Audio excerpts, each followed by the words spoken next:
Ok. É um grande prazer ter você aqui com a gente, Raquel. Raquel, não sei se vocês acompanham, mas a gente tem o costume de acompanhá-la às quartas-feiras pela manhã, e é sempre uma excelente oportunidade de ouvir uma visão estruturada e técnica sobre a economia, sobre as perspectivas do mercado, inclusive trazendo para a discussão também os aspectos políticos que no Brasil são, não só no Brasil e no mundo, são tão relevantes, e hoje muito mais do que talvez no passado, em função da situação que estamos vivendo, Covid, pandemia e as consequências trazidas por essa pandemia. Então, bom, primeiro a Raquel é mestre em Economia Política Internacional pela London School of Economics, mestrando em Economia pelo IDP, graduada pela PUC São Paulo, com passagem pela Universidade de Sciences Po Paris, atuou como economista sênior do governo do Reino Unido no Brasil e como colaboradora da consultoria Economist Intelligence Unit e analista da consultoria Control Risks. É também cofundadora do portal Terraço Econômico e atualmente está conosco aqui, batendo um papo, atua na XP Investimentos e, assim, volto a dizer, é um grande prazer tê-la conosco. Obrigada, Raquel, gente. Muito obrigada. Então, como a gente tinha conversado, seria melhor você começar com um bate-papo, aquela visão que você tem, e depois a gente trazer as perguntas. Eu pediria a todos que têm interesse em fazer perguntas, que coloquem as perguntas no chat, que eu e Lucas e Pedro vamos fazendo aqui a mediação delas, tá bom? Então, Raquel, com você, muito bem-vinda. Obrigada. Bom, obrigada, gente. Obrigada pelo convite. Bom, eu vou tentar dar uma pincelada aqui, né? Como vocês tinham comentado para eu falar um pouquinho mais da parte da discussão fiscal primeiro, né? Depois a gente pode tratar um pouquinho de atividade e de, enfim, eventualmente outras dúvidas que o pessoal possa ter. Bom, eu acho que o fiscal hoje, né? Ele é o que mais chama atenção, é o hot topic, né? O assunto do momento. Realmente não sai da capa dos jornais, não sai de todas as discussões e o mercado está muito de olho nisso. Por quê, exatamente? Né? Eu acho que é importante a gente saber por quê. A gente estava vindo, o Brasil saiu, né? A gente entrou nessa crise do coronavírus saindo de uma outra crise. Então, a gente estava vindo de uma crise cujas raízes eram completamente fiscais e domésticas, né? Então, a gente estava vindo numa crise que ela era uma bola de neve que começou a ser enrolada ali, começou a se jogar neve nela, ali depois da crise de 2008, né, que foi quando o governo, então, basicamente, assim, virou uma chavinha ali de política econômica e mudou muito a implementação de políticas econômicas naquele momento, né. Então, depois, e por que eu falo, né, por que eu tô indo lá longe? Porque isso é muito importante para entender a preocupação fiscal. Porque o que acontece? Naquele momento, o governo virou essa chavinha de política econômica e ele saiu de uma crise fazendo políticas, né, implementando políticas contracíclicas muito importantes, que tinham que sim ser implementadas, né, num pós-crise ali de 2008, quando o mundo inteiro estava passando por muitas dificuldades. Só que depois da crise, uma vez que assim a crise foi embora e as políticas ficaram, né? E eram políticas de estímulo fiscal e políticas de aumento, né, da demanda agregada. Então era basicamente assim, você pode olhar, fazer uma política olhando para a oferta ou olhando para a demanda, né? Essa política era totalmente olhando para a demanda, então aumentar o consumo das famílias. Então foi tudo isso via estímulos fiscais muito fortes, né? E esses estímulos fiscais eles vieram tanto em forma de uso de bancos públicos quanto na escolha de setores, né, de campeões nacionais e o uso de gastos tributários, né? O que são os gastos tributários? São basicamente desonerações, né, tributárias. Então você gasta, você deixar de arrecadar também é gastar, né? Então tudo isso levou a gente para a crise que eclodiu em 2014, 2015, né? No começo de 2015. E aí o que acontece? A gente estava saindo dessa crise, né? Que enfim, era uma crise por causa das raízes fiscais e por causa das mudanças de política econômica muito fortes que tinham sido feitas, ela era uma crise difícil de sair. A gente estava saindo dessa crise, melhorando o lado fiscal. Então, basicamente, se você sai de uma crise de raiz fiscal, o que você tem que sinalizar para o mercado é que você sabe qual é o problema, você sabe que o problema é fiscal e você vai consertar esse problema. E aí, o que o governo fez naquele momento, né? A partir de 2016, o governo, enfim, o novo governo, né, com uma nova equipe econômica, eles implementaram a primeira medida, foi o teto de gastos, que é uma medida que congela os gastos públicos, né, as despesas primárias. Então é importante dizer o que o teto é, né? O teto não é um fim em si mesmo, né? A regra do teto de gastos que se fala tanto hoje. Não é um fim em si mesma, ela é um meio, né? Ela é um meio a partir do qual o governo consegue, né? O poder público vai conseguir atingir a sustentabilidade fiscal retomando os superávites, né? O que é o superávit, para quem não está acostumado com essa linguagem, né? O superávit, ele é o resultado fiscal, ele é a diferença de quanto a gente gasta, né? De quanto a gente arrecada, menos o quanto a gente gasta antes do pagamento de juros. Se é negativo é um déficit, se é positivo é um superávit. E a gente vem com um déficit há muito tempo, né? Então, desde 2010, a gente começou nessa política de déficit, um atrás do outro, né? 2013, desculpa. E aí, a gente continuou nessa política de déficit e a ideia era o teto de gastos congelando as despesas seguindo a inflação. Então, você não congela ela em termos nominais, você congela em termos reais. Então, a despesa total primária só é corrigida pela inflação. E assim você segue, né? A partir do momento que o denominador, né, o PIB, for subindo e o numerador ele esteja constante em termos reais, você vai atingir um superávit primário. E aí você vai retomar. Aí, uma vez que você tem um superávit primário, você começa a pagar a sua dívida, né? E aí você reduz a dívida e estabiliza em um patamar muito mais sustentável para um país do nível do Brasil, do nível de riqueza, do nível de desenvolvimento, do nível de juros, etc. E aí o que acontece? A gente foi, no meio desse processo, né, que a gente aprovou o teto de gastos, aprovou a reforma da Previdência, que foi muito importante, que foi uma sinalização também, com, né, uma sinalização olhando para frente. Então, olha, a gente sabe que a Previdência não vai mudar, os gastos não vão mudar nada hoje, né? Mas a gente sabe que com essa reforma da Previdência, os gastos vão mudar no longo prazo, né? A gente está olhando agora para o longo prazo e a gente está falando aqui que, olha, a partir de 2023, esse aumento, né, explosivo da conta da Previdência vai começar a estabilizar, né? Então, esse foi um segundo recado. A gente mudou também, o governo também mudou a taxa de juros do BNDES, que foi muito importante, que foi da TJLP para a TLP, taxas de mercado, que acabaram aí, tinha um grande problema de tirar a eficácia da política monetária, né?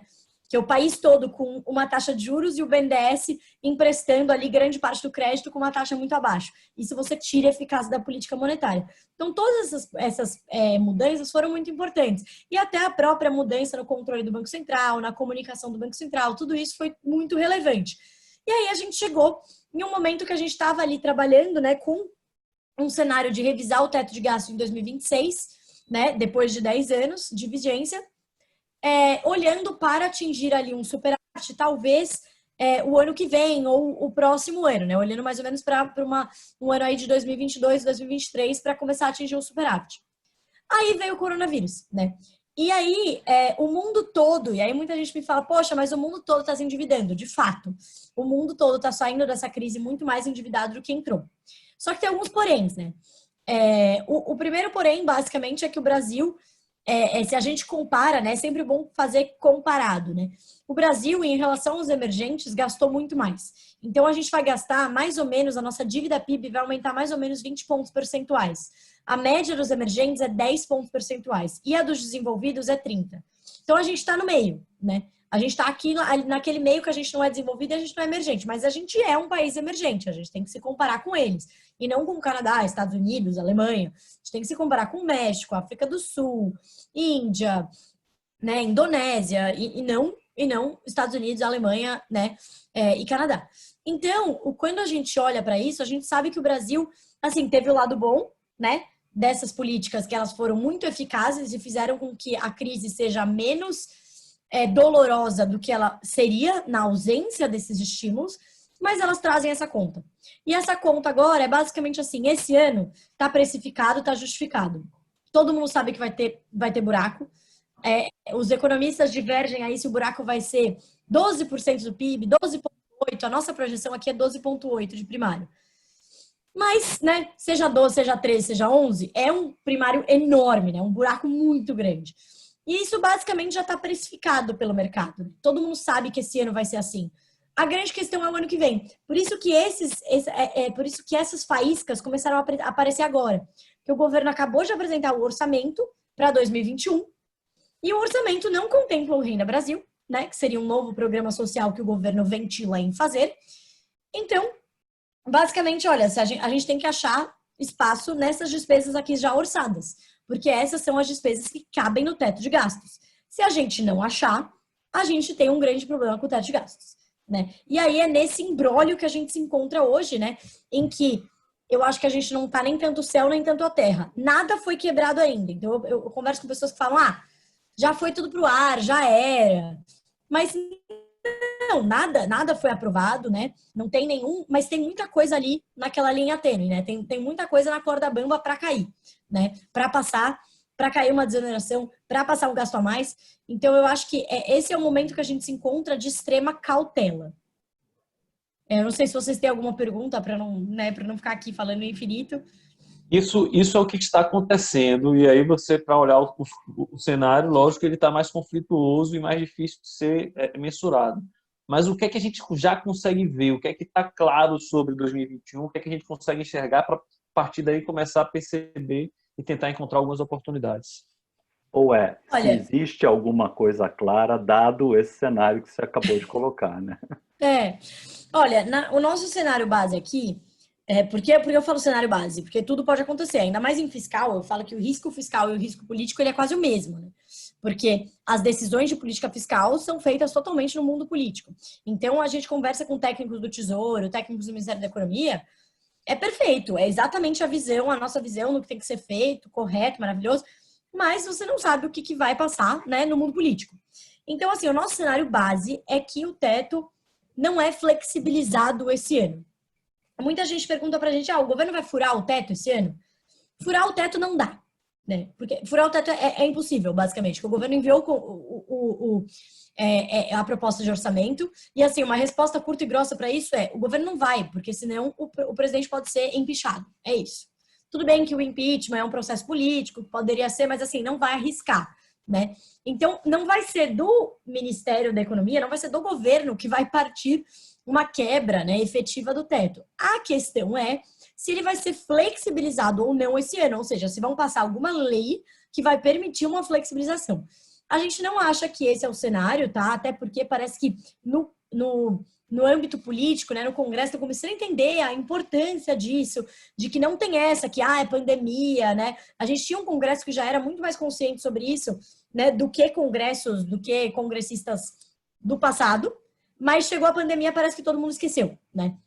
Então, mas por hora, assim, pelo que a gente olha, a gente conversa, nosso time de política vê isso muito de perto, não parece que é isso que vai acontecer. Então, o que a gente acha que vai acontecer? A gente acha que existe uma grande probabilidade do governo acabar passando a PEC dos gatilhos, né, a PEC do Pacto Federativo, que vai acionar gatilhos que, basicamente, eles vão dar uma transparência, porque o que acontece, né?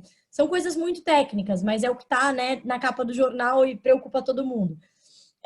A emenda do teto ela foi feita de uma maneira que ela tem os gatilhos, só que ela diz assim, se o governo furar o teto, né? Se o governo gastar além do teto, acionam-se os gatilhos, mas o governo não pode gastar além do teto.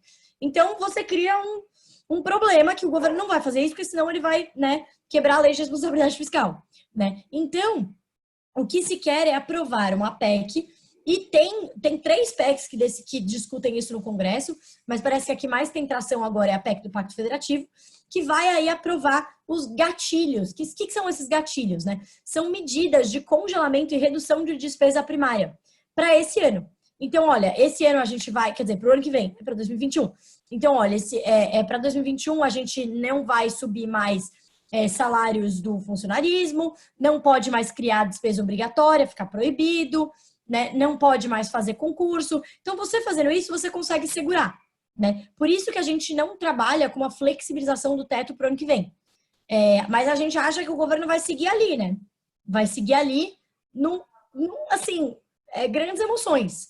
Porque o que acontece? Desse lado, provavelmente eles vão passar ali a PEC dos gatilhos, né, do Pacto Federativo, mas tem 2 pontos aí importantes em discussão no Congresso, que um é o veto às desonerações e o outro são 2 vetos, né? E o outro é o veto ao BPC, que assim, ao que a gente entende também, não devem passar, mas se passarem tem outros artifícios que o governo pode usar, mas você entende, é tudo muita tecnicalidade que assim, você leva até o final, você puxa a corda, parece que ela não estoura o ano que vem, né?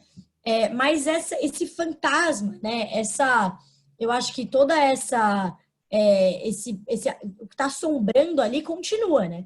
Então, não achamos que o mundo acabou, que vamos explodir, né, amanhã, no ano que vem, mas com certeza esse risco, por exemplo, o próprio Banco Central trouxe isso na ata hoje, né, da decisão de manter a taxa de juros em 2%. Olha, essa taxa de juros vai ficar em 2% até que a inflação converja para expectativa, né, que a expectativa converja para a meta. Só que, se a gente tiver sinalizações do lado fiscal que, né, o teto vai ser rompido, qualquer coisa assim, a gente vai mudar, né? Então, é esse o grande... nem o Banco Central sabe, né? É muito difícil de dizer, mas é o que a gente vislumbra no momento. Renata, deixa eu te fazer uma pergunta. E como é que você vê essa pressão causada pela questão fiscal no financiamento da dívida, a questão do prêmio da curva de juros de médio prazo? O que isso impacta a vida do cidadão do investidor de uma forma geral, na tua visão? Olha, eu acho que assim, o investidor ele tem que sempre estar de olho, né, em como ele pode ter oportunidades nesses momentos. Então, por exemplo, a gente estava, né, e aqui falando assim, eu também, né, como economista, né, analista de macro aqui, eu estou indo um pouco além aqui do meu espectro, mas o que pode se ler é, por exemplo, no cenário de renda fixa, né? Se você tem um movimento da curva, você tem uma inclinação da curva, surgem ótimas oportunidades em renda fixa, né? Crédito privado, porque a gente sabe que se o governo, que é o menor risco da economia, um risco soberano, ele vai ter que pagar mais, isso significa que todas as empresas vão ter que pagar mais também, né? E em termos da economia, isso é ruim, porque aí você tem a empresa vai investir menos, porque ela vai captar por mais caro, mas do ponto de vista do investidor, ele pode ter boas oportunidades aí, né? Uma questão de cautela também nesse momento é tomar cuidado com títulos só pré-fixados, né? Por exemplo, o nosso time de alocação tirou todos os títulos pré-fixados das recomendações. Eles têm títulos apenas híbridos, né? Títulos de inflação. Por quê? Porque com esse risco ali, né? O fantasma ali logo, principalmente quando a gente está falando de títulos um pouco mais longos, né? Pode ser, então, assim, economicamente falando, a gente não trabalha com... A gente não acha que a inflação deve subir entre esse ano e o ano que vem. Curto, médio prazo, não sobe, né? Porque a atividade está segurando muito. Mas se a gente olhar no longo prazo, se você estiver falando aí de um título de 6, 7, 10 anos, se proteja da inflação, que a gente não sabe, esse risco fiscal pode se materializar numa inflação mais alta e, consequentemente, num juros mais altos, né, no futuro. Ok, Renata, muito bom. Agora vamos para a economia real, né? Essa questão. O que está acontecendo no aspecto fiscal? O debate é um debate político, com influência e com resultados naturalmente sentidos por toda a economia, mas como é que está indo a economia real, né? Eu tenho visto notícias sobre uma melhoria da percepção de futuro, o índice de confiança subindo, e principalmente em alguns setores. Será que isso está acontecendo porque esses setores foram os que lucraram mais em função da pandemia? Isso é sustentável, não é sustentável? Esse crescimento da indústria no último trimestre, isso é alguma coisa que você vê como desempenho sustentável ou não? Olha, eu acho assim, o que a gente está vendo, né, o que eu comentei logo no início, mais rápido, é a questão assim, muita gente me pergunta, mas como é que mudou essa percepção, né, de crescimento, assim, mudou tão drasticamente? Então, o pessoal falando antes que o PIB ia cair 7%, 8%, FMI falando 9%, e aí do nada a gente está falando de 4, 5, né? A nossa perspectiva aqui na XP, primeiro, a gente tinha uma projeção no começo do ano de 6%, e a gente reduziu essa projeção para, né, de uma queda de 6% para uma queda de 4,8%. Por quê? Porque o que a gente tem, na verdade, era muita incerteza no começo, né? Qual seria o tamanho dos programas e se esses programas, esses estímulos iam realmente chegar na ponta. Então, se eles têm um custo, eles tiveram, né? Por outro lado, eles foram muito bem sucedidos. O pior dos mundos seria se a gente tivesse tido programas que foram custosos e não foram bem sucedidos, né? Que foi o caso que foi o caso do pós-crise 2008, que depois de um ano de programas bem-sucedidos, os programas só custavam e não alcançavam aquilo a que se propunham, né? Então, o que a gente tem visto é que não são só os setores, não são, assim, tem os setores, claro, que acabaram despontando durante a pandemia, né? O setor de hipermercados, o setor de farmácia, etc. Durante os meses de março e abril, né, que foram os piores, né? Ali entre o primeiro, entre o segundo e o terceiro trimestre, né? Março, abril, maio, sim, eles foram os que, né, tiveram alguns que nem caíram e tudo mais. Mas o que a gente está vendo agora não é isso. A gente está vendo uma recuperação mesmo. Então, a gente está vendo os setores que caíram muito estão melhorando agora. Assim como os índices de confiança. Índice de confiança do consumidor, índice de confiança do empresário, da construção. Então, a gente está realmente vendo uma retomada em V nesse sentido, né? Então, o governo tem falado que, né, é verdade, mas é lógico, a todo esse cenário tem um risco.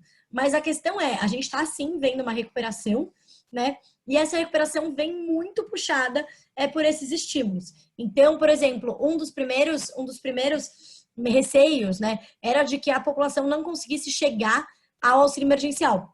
Não vai chegar, o cadastro não vai funcionar, as pessoas não vão ter o dinheiro, vai ter muita fraude. Qual que é a realidade que a gente vê hoje? Sim, teve muita fraude, o programa é muito caro, mas é um programa emergencial. Esse é um dos motivos pelos quais não faz sentido você estender um programa desses, que é totalmente para ser emergencial, né? Tem um monte de gente recebendo isso que não deveria receber. Mas, para quem precisava, ele chegou, né? Então, na verdade, foi um benefício tão generoso que ele acabou trazendo um boom um pouco artificial, sim, a renda, né, de muitas famílias que passaram a ganhar mais do que ganhavam antes da pandemia. Então, isso deu um boom, por exemplo, nas vendas de varejo de cidades pequenas, onde o PIB é menor mesmo, né, PIB per capita menor, a gente viu explodir, né, as vendas. Vendas de varejo, vendas de... Aí, quando você abre, né, venda de eletroeletrônico, eletrodoméstico, as pessoas fazendo pequenas reformas. Então, todo mundo usando esse dinheiro, né? O que é bom, porque circula a economia. O ruim é que ele não é muito sustentável. Então, assim, o que a gente vê é que a gente tem...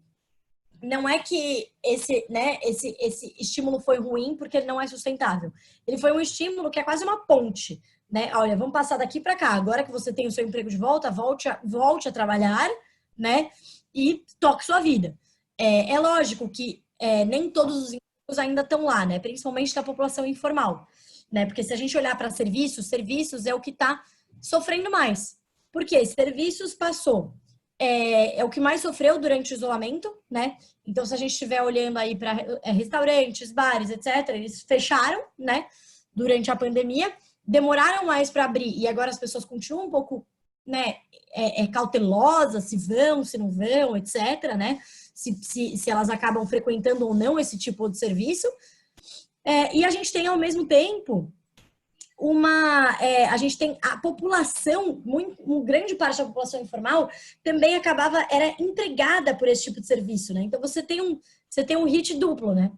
Que é as pessoas que eram empregadas por esse setor acabam ficando desempregadas, né? Mas ao mesmo tempo o setor não volta muito, então essas pessoas não retomam o trabalho e essas pessoas não consomem o serviço, porque a gente tem visto muita troca, a substituição de bem e serviço, que normalmente não aconteceria, acontecendo agora, porque uma pessoa que come em casa, ela está consumindo um bem, né? Em termos de contas nacionais. Se ela come no restaurante, ela está consumindo um serviço, né? Então é o que a gente está vendo, essa troca, né? Essa substituição. Então, assim, não diria que é uma recuperação totalmente insustentável, não vamos cair igualzinho a gente, assim, tudo que a gente caiu e subiu, a gente vai cair de novo, não. Mas provavelmente a gente vai ter um reboundzinho, assim, a gente não vai ser uma volta muito suave, né? Mas isso, honestamente, nenhum país do mundo vai ter, né? Se esse só fosse o nosso grande problema, ele não seria um grande problema, né? Porque, lógico, a gente tem muitos informais e tudo mais, mas assim, muito mais que nos Estados Unidos, por exemplo, mas muito menos do que na Índia, né? Então, comparativamente, em termos de, assim, o que se discute agora é se, talvez, né, Inês é morta, mas assim, talvez, isso nunca dá para saber que você não tem o contrafactual. Talvez esses programas foram muito grandes, eles não precisariam ter sido tão grandes. Mas, como você sabe, você não tem o contrafactual, você não sabe o que seria na ausência deles. Então, a questão agora é, o mercado deu uma colher de chá, né? Então, deu um café com leite ali, né, nesse ano. Então, gastamos, foi super eficiente, chegou na ponta. Então, até o crédito, que era uma grande discussão também no começo da pandemia, o crédito não vai chegar, as pessoas não vão conseguir, só vai ter empresa grande. Realmente, os primeiros programas de crédito foram um pouco um fiasco, né? O primeiro programa, o PESE, que era o programa de... agora eu esqueci o que eu queria dizer, mas foi o primeiro programa do governo. Ele foi realmente um fiasco. Quase, assim, tinha 40 bilhões, foram usados 4 bilhões, né? 10%.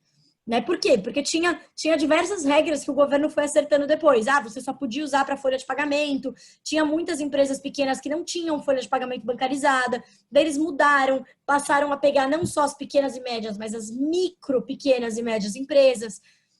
Tiraram conseguiram, pelo voto do estado de calamidade, conseguiram tirar a obrigatoriedade das empresas não terem dívidas com o INSS, que você tinha essa obrigatoriedade. Então, assim, foi se flexibilizando e arrumando e adaptando o programa, e hoje a gente viu nos últimos meses o saldo, né? A gente vê os últimos dados de julho de crédito, deram um salto, né? O crédito direcionado, que é esse crédito, né, do Pronamp, que é o novo programa. Então, tudo isso é muito positivo. Né? Finalmente a gente não teve uma jabuticaba, né? Fizemos diferente, nós fomos diferentex nos nossos programas e deu tudo errado. Não, a gente fez programa do jeito que o mundo todo estava fazendo e deu certo, né? Agora a grande questão é o que a gente vai fazer depois disso, né? É quase que assim, o mais fácil foi não cair tanto, né? O PIB. Mas, Raquel, no início de setembro, a XP reforçou lá o índice Bovespa em 115 mil pontos no final do ano, tá? Diante do que você está trazendo de novo, do que aconteceu em setembro, a ideia é manter essa perspectiva de 115 mil pontos. Como é que vocês estão vendo essa questão? Olha, a nossa posição é sim, por hora, sim, manter, porque na verdade tem diversas questões, né, que acabam afetando o Ibovespa. Então, quando a gente olha para investimento em renda variável, a gente está olhando para a Bolsa. No Brasil, a gente tem que fazer algumas ressalvas, né? Primeiro, Bolsa não é PIB em lugar nenhum, né? Mas no Brasil especificamente, porque a gente tem, assim, nem 10% da nossa economia está ali na Bolsa, né? A gente tem menos de 500 empresas no Ibovespa, né? E então isso já mostra o tamanho do Brasil, olha a quantidade, a gente não tem nem 500 empresas, deve ter uma cidade pequena. Então, o que acontece? O Ibovespa ele acaba sendo um reflexo das líderes de mercado, né? Então, em um momento de crise, você pode até, em crise em termos econômicos, tá? PIB, retração do PIB, você pode até ter um movimento inverso na bolsa, você pode até ter uma melhora das empresas. Por quê? Porque as grandes empresas acabam se saindo melhor. Você está numa crise, as pequenas vão fechando. Isso é muito ruim para a economia como um todo, porque as pequenas empresas são as que mais empregam, né? Os empregos formais estão com as pequenas, mas as pequenas não estão na bolsa, são as grandes, as líderes de mercado, né? Então essas líderes, elas acabam se consolidando mais em um momento como esse, principalmente pela natureza dessa crise, que é uma crise que quem soube, quem teve espaço e quem teve dinheiro para investir, quem já estava preparado para passar por um movimento mais, vamos se adaptar para a tecnologia, né? Se deu muito bem, né? Então, aqui no Brasil, a gente não tem uma cena de tecnologia forte na nossa bolsa, e olha quem que surfa nisso, né? Magalu, Mercado Livre, são empresas que não são de tecnologia, mas são empresas que adaptaram, né, o seu negócio a responder bem a essas mudanças, porque elas já tinham um fundo já tinha um começo ali de investimento, né? E de olhar para essa questão. Uma outra questão importante é que o Ibovespa também responde em crises assim globais muito ao movimento de aversão ao risco global. Então, quando você tem um movimento de aversão ao risco global muito grande, e isso não é só de investidores gringos, tá? É o investidor gringo, é o investidor brasileiro. Se tem um movimento de aversão ao risco, tudo tá caindo fora, tá caindo, assim, muito grande, os investidores vão para ativos seguros. E o Brasil, a renda variável no Brasil não é considerado um ativo seguro para um momento de crise. Então, as pessoas fogem, né? Só que no momento que a gente está vendo é uma retomada do apetite ao risco. Então, conforme a gente tem todos esses estímulos no mundo, a gente tem até o final desse ano vai ser 20% do PIB a mais em termos de estímulos fiscais e monetários. Então, basicamente, você tem 20% do PIB global a mais no mundo em liquidez, procurando retorno, né? E aí você tem uma enxurrada desse dinheiro que está em títulos, né, em investimentos com retorno negativo, né? Que são juros de países desenvolvidos, que estão muito, muito, muito baixos. Então, a partir do momento que a gente tem uma melhora na situação da pandemia, né, que é o que a gente está vendo, apesar da piora, da disseminação maior na Europa, etc., a gente está vendo que a gente tem apesar do aumento da disseminação em alguns países da Europa, por exemplo, o que a gente está vendo é que a hospitalização está menor, né? Que o nível, assim, quem está ficando mais contaminado, né, são a população mais jovem, né? Que não é de risco. Então, assim, a gente está vendo o protocolo médico melhorar muito. Então, a gente vê o número de mortes sendo muito menor. Ou seja, novas medidas de lockdown, isolamento muito forte, né? Hoje mesmo o primeiro-ministro britânico anunciou algumas medidas. Não são medidas de isolamento, fechar coisa. Fecha mais cedo, não pode ter tantas pessoas. Não vão ter mais. É muito difícil que a gente vá ver medidas tão drásticas quanto tiveram. Então, tudo isso traz um movimento de, bom, temos liquidez, tá chovendo dinheiro no mundo.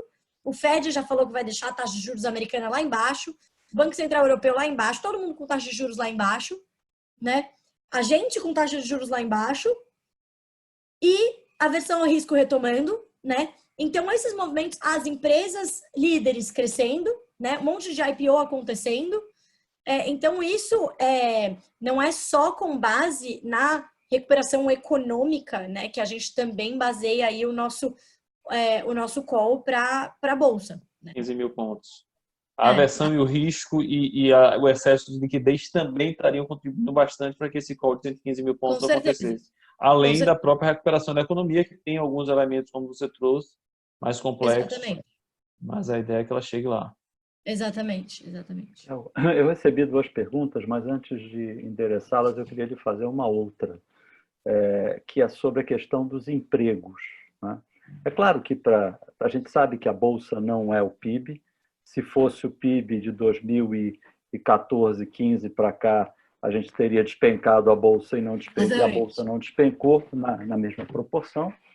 Mas, por outro lado, a gente sabe que os empregos mantêm o consumo. Quer dizer, a população empregada, a renda média, né, se recompondo, a gente acaba tendo um movimento da economia maior e esse movimento acaba gerando mais resultado para as empresas, isso acaba resultando em resultados na Bolsa também, né? Porque a Bolsa é o lucro das empresas, naturalmente, como você mesmo chamou a atenção.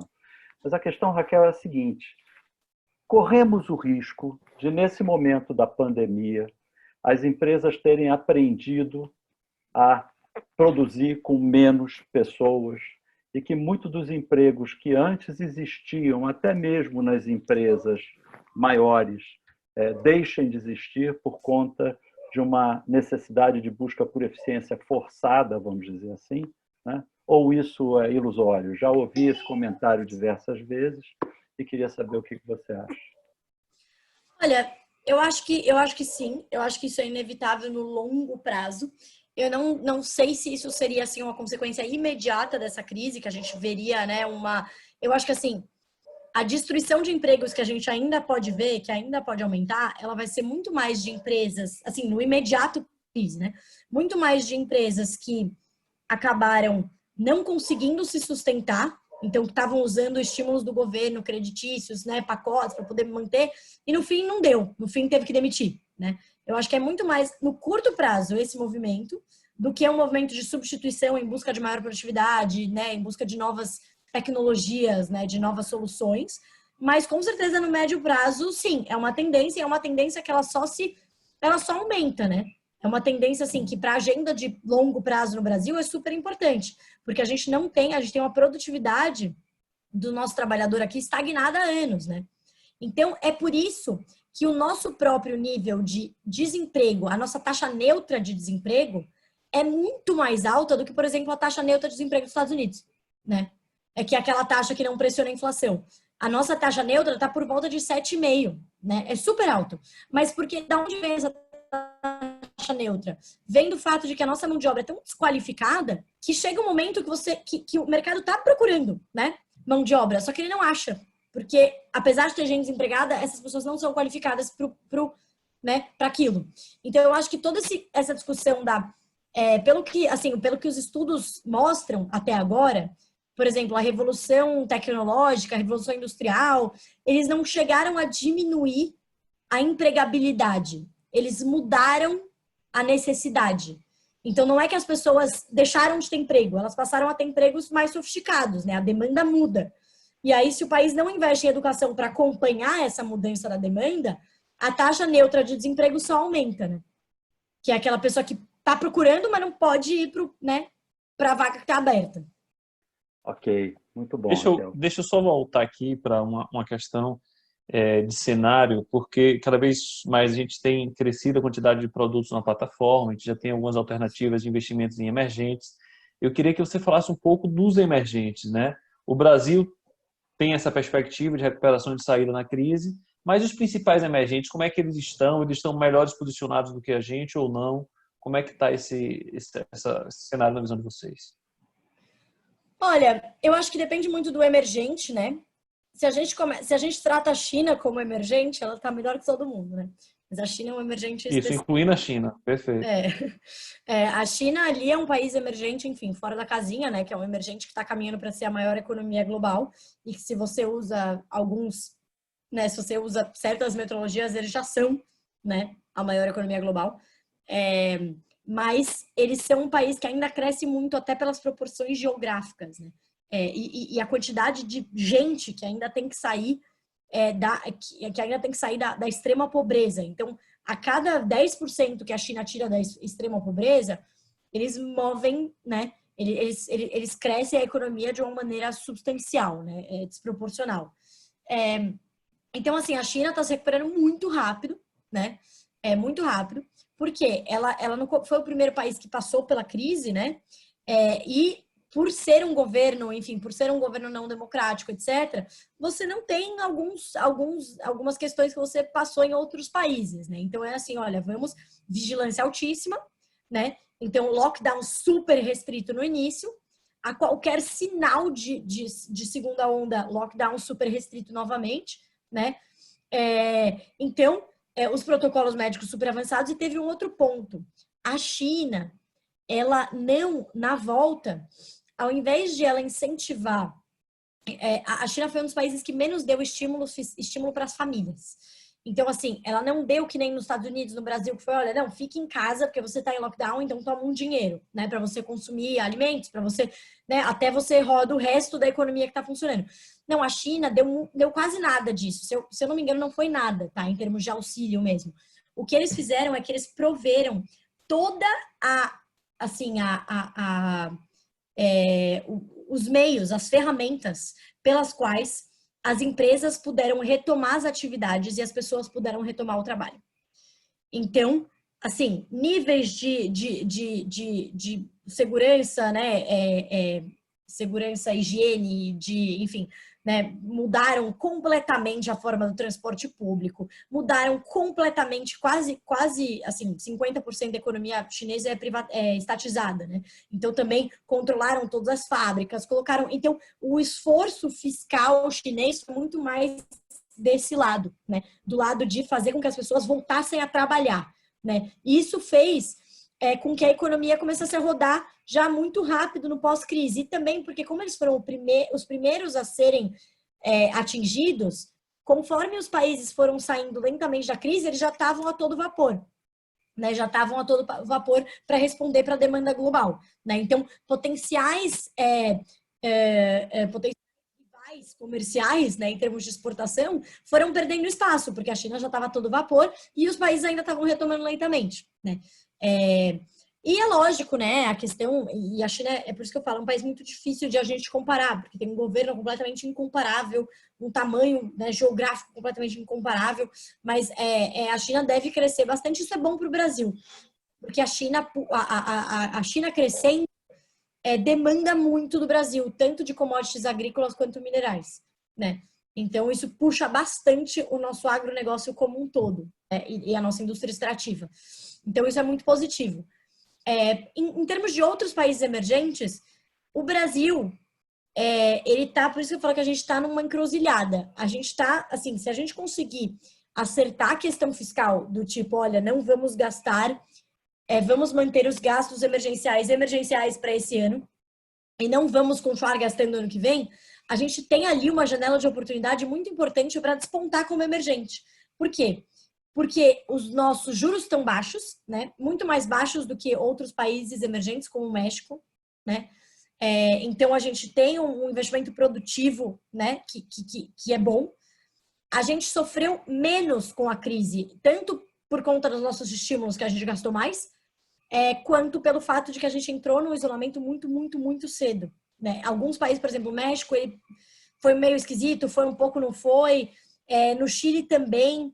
Na Argentina foi muito forte. Então, assim, em termos de isolamento, em termos de gestão do vírus, a gente conseguiu achatar a nossa curva, né? Então, a gente está convivendo com o vírus por mais tempo, mas assim, a gente não entrou em colapso do sistema público de saúde, com exceção de alguns estados bem específicos, né? A gente não teve esse colapso. Então, parece que assim, a gente acertou a dose em termos de nível de isolamento com estímulos. A grande questão agora é o que a gente vai fazendo depois. Se a gente sinalizar que o fiscal vai sair do controle o ano que vem, a gente pode perder espaço para vários emergentes, né? Que não se endividaram tanto, porque a gente se endividou muito mais. Então, essa é a grande questão. A gente está melhor do que muitos, principalmente na América Latina, né, esse ano, mas essa situação pode mudar, né, a depender do que vai acontecer das próximas decisões no campo de política econômica. Ok, Raquel. Vamos falar um pouquinho sobre a inflação. Né? A gente vem ouvindo desde o início aliás, desde antes da crise do coronavírus, a gente vem ouvindo falar de ociosidade, né? Ociosidade como se fosse um hedge contra a inflação, né? A inflação não vai acontecer porque tem o hedge da ociosidade e tal. E o que a gente está vendo hoje na realidade, falta de matéria-prima em muitos casos, produtos finalizados também estão faltando. Bateu na minha porta essa informação outro dia, eu estou fazendo uma obra aqui, o marceneiro veio dizer, doutor, o vidro vai aumentar 15% na quinta-feira. Ou a gente fecha agora, ou senão o preço vai aumentar. 15%? Um absurdo um negócio desse. Pois tem um descolamento dessa história, na verdade, ou o que você está vendo mesmo é que, dentro da dimensão maior do país, a ociosidade continua como hedge contra essa inflação que a gente está vendo, em função do dólar alto, em função da falta de matéria-prima causada de certa forma, pela parada da operação em alguns países, e até mesmo aqui no Brasil. Como é que você vê isso? Né? E aqui, porque isso é um ponto importante para a gente, como investidor, como é que a gente olha a carteira. Né? Então, Perfeito. Se a escolha é a proteção contra a inflação, se vamos ficar no pós-fixado, no que se refere à renda fixa, então, esse é um entendimento importante para a gente. Não, legal. Olha, o que a gente vê agora é um pouco da segunda parte que você falou, né? É mais, assim, a ociosidade é quase um hedge no momento. Não é bom. Eu falo, não é bom, tá? Mas eu acho que, assim, a gente tem que reconhecer que a gente entrou nessa crise. Pela primeira vez, o Brasil entrou numa crise global com inflação sob controle de juros baixos. Se a gente tivesse entrado, né? Se essa crise tivesse batido na nossa porta Em 2015, a gente não estaria discutindo juros a 2, a gente estaria discutindo juros a 22. Né? Por quê? Porque mesmo com o que acontece, né? A gente sabe, é só olhar o que está acontecendo na Argentina. Os preços estão subindo na Argentina. Né? Por quê? Porque eles vinham de um espiral inflacionário. E aí, qual que é o entendimento do mercado? Bom, eles já estão no espiral inflacionário, agora vão gastar mais, a inflação só vai subir. De jeito nenhum que eles vão controlar isso aí. Então, a gente teve um ganho muito importante, institucional, de credibilidade mesmo, né? Nos últimos 3 anos, que permitiram com que a gente finalmente, né, seguisse o livro-texto de uma crise. A atividade está fraca, você baixa os juros, né? A atividade está fraca, a sua inflação vai cair e você baixa os juros. Então, o que acontece? O brasileiro, ele tá muito, né, ele tem muito medo da inflação, né, enfim, faz todo sentido, né, dado o nosso passado. Mas o que a gente tem que olhar é o que todos, assim, a gente tem que olhar no sentido de que dentro para um quadro inflacionário, a gente precisa ter um aumento generalizado dos preços de quase todos os bens e serviços. Se a gente olhar para o IPCA tem 377 bens e serviços. Então, muita gente falou, mas não tem nada então no IPCA, porque não está pegando nada. Não, tem 370, tem muitos bens e serviços que refletem o consumo de uma família de 5 a 40 salários mínimos no Brasil. E cada um desses produtos e serviços tem um peso, né? O que a gente está vendo na parte do vidro, a gente está vendo muito isso, e a pessoa que segue bem de perto a inflação aqui, fala que isso deve normalizar nos próximos meses, que é um descasamento. A indústria da construção civil foi caracterizada como essencial. Então, ela nunca parou no Brasil. Só que ela parou fora do Brasil. E algumas outras indústrias que não eram exatamente construção civil, mas era algum insumo da construção civil, ela também parou. Então, a construção civil foi, uma hora acabou o material, né? Então, isso realmente aconteceu. Então, tem um descasamento importante aí, né, que tá puxando os preços, mas tem toda a questão do índice de preços ao produtor. Então, quando me perguntam, quero falar de inflação, eu falo, qual é o seu ponto de vista? É investimento ou você produz alguma coisa? Se você produz alguma coisa, a gente vai ter uma conversa completamente diferente. Porque, sim, o índice de preços ao produtor tá muito alto. Porque é o dólar subindo, né? O dólar, assim, o que aconteceu? O dólar subiu há muito tempo, aí já caiu, já subiu de novo, mas ele tem uma demora, né? Para o preço repassar, para aquele né, vendedor do insumo, etc. Tá chegando agora, 2 meses atrás, né? Mas ele tá chegando. E o que acontece? O produtor não tá conseguindo repassar esse preço para o consumidor por causa da ociosidade, né? Você tá falando de uma economia que vai contrair quase 5% esse ano, né? Então, a pressão baixista é muito mais forte do que a altista da inflação. Por mais que quando a gente olha, a gente não ache. Vai olhar o preço de mensalidade escolar, de seguro-saúde, de transporte, né, de roupa. Então, tudo isso inflação, comida fora de casa, restaurante. Comida fora de casa, né? Nos últimos 2 meses, eu tenho certeza dos últimos 2, 3, eu não sei. Nos últimos 2 meses teve deflação, caiu o preço, né? Então, quando a gente olha tudo, é por isso que o Banco Central fala, olha, os núcleos de inflação estão sob controle. Por isso que a gente vê todos os economistas no Focus, né, falando que não veem a inflação subir esse ano ou ano que vem. Só que é um motivo ruim, é a ociosidade.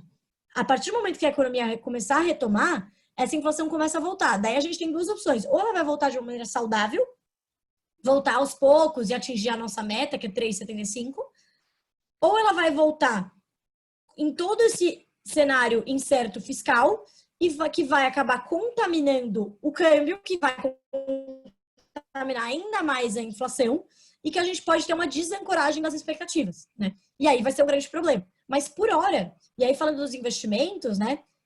Por hora, a gente não vê, no curto prazo, um aumento da inflação. Mas esse risco existe.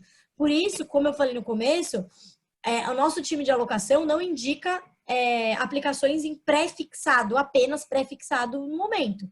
Porque a gente tem esse risco, né? Mesmo que ele não seja de curto prazo. Assim, um pré-fixado para vencer em agosto, né? Para vencer em agosto do ano que vem? Bom, beleza, ok. Mas, assim, difícil, né?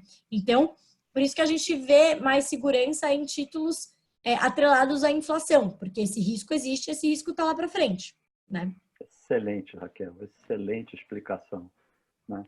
Mas, enfim, tem algumas perguntas, na verdade são colocações aqui, uma das perguntas falando sobre o efeito da inflação, dos juros baixos na nossa dívida, que também é uma coisa positiva para a gente, né?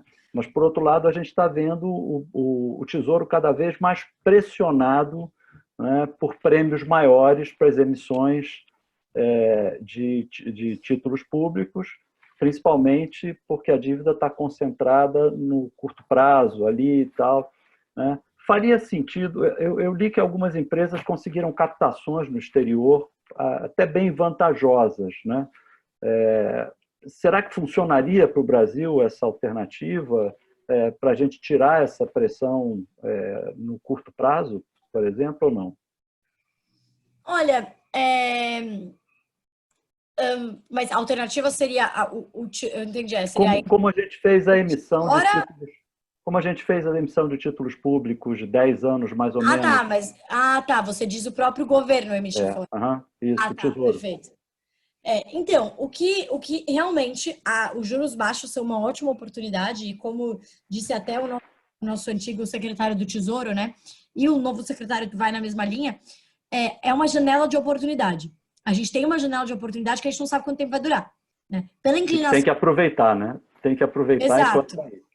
Pela inclinação da curva de juros e a dificuldade do Tesouro de rolar a dívida por hora, a gente sabe que ela não vai durar muito, né? Então, quanto tempo o mercado vai estar, vai continuar comprando, né? Continuar financiando o governo por essa taxa baixa, né?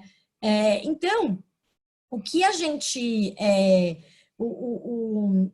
existe esse problema, o governo tem o quê? No momento, ele tem a conta única, que é dentro do balanço do Banco Central, né? Ele tem basicamente aí o que eles chamam de colchão de liquidez, né? Que ele pode emitir, é um dinheiro que ele pode usar, é um resultado ali que tem dentro, no resultado do Tesouro que está no Banco Central, que ele pode usar para pagar as dívidas, né? Só que não é de graça. Ele tem que emitir, o que ele emite? Ele emite compromissado, né? Que é o compromisso de recompra. Há uma taxa Selic overnight, tipo Selic liquidez para sempre, né? Liquidez diária. Então, você encurta a dívida, o que é ruim. E aí você vê o Tesouro, a gente vê o Tesouro tendo dificuldades, né? Foi o que aconteceu no leilão, né? Esse leilão mais recente, que o Tesouro teve que aumentar o spread da pós-fixada, que tem um mini spread, mas ele teve que aumentar. Porque o que acontecia? O governo estava emitindo uma LFT que vencia no mesmo momento, né, no 2024, igual a pré-fixada que pagava mais. Como assim? Né? Como é que você vai me pagar? O risco é o mesmo e um está pagando mais, o outro menos. Né? Então, você pressiona mais também e é o que está acontecendo. Qual é o problema de você pensar em emitir fora? A última vez que o Tesouro emitiu fora, ele emitiu justamente quando o Tesouro emite fora, ele não emite muito e ele emite meio que para abrir espaço para empresas grandes. Então, a gente a taxa foi convidativa, vocês podem vir atrás, né? E a taxa de juros do mundo está muito baixa. Então, realmente, foi um sinal positivo, porque teve uma subscrição boa, né? Nessa emissão que o Tesouro fez. 100%, né? Vendeu tudo. Vendeu tudo e vendeu uma taxa boa, melhor do que eles esperavam, né? Então, foi positivo, né? O risco por que eles não fazem mais disso? Porque é em dólar, né? E como é em dólar, a gente não quer ter uma dívida dolarizada. Isso é foi uma das melhores, né? Das maiores... Foi uma mudança de 2003, né? Desde 2003 vem acontecendo essa mudança aí para tirar a dívida. Exatamente, porque o que acontece? É bom porque, o dólar tá baixo, o juros tá baixo, vou emitir. A flutuação cambial faz a sua dívida explodir. É o que aconteceu com a Argentina, é o que aconteceu com o Brasil na década de 70, né? Você não tem controle, você perde muito o controle da sua dívida e se você corre o risco de ter déficits gêmeos, né? Que seria um déficit fiscal e um déficit de contas externas. Né? Já chega o fiscal, já chega o fiscal. Já chega o fiscal, vamos ter um só. Mas por que isso é tão...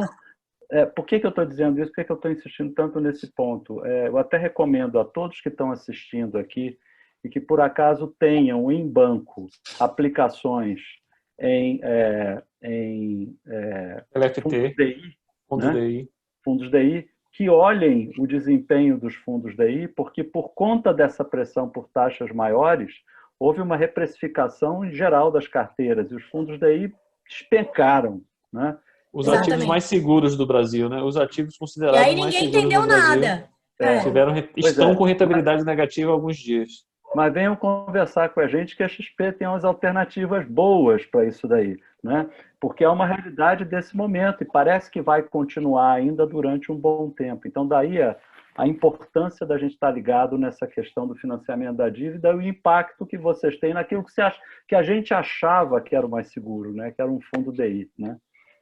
Eu acho que assim, eu cheguei a conversar com o pessoal de alocação também sobre isso. Ele falou, esse movimento, eu falei, mas nunca mais volta para o spread original? Ele falou, pode voltar sim, em outros momentos isso aconteceu, é normal, em momentos de crise isso acontece. Então, assim, continua sendo um ativo seguro nesse sentido. A gente ainda não acha que o Tesouro vai ser insolvente, que ele não vai te pagar esse dinheiro, ele vai, né?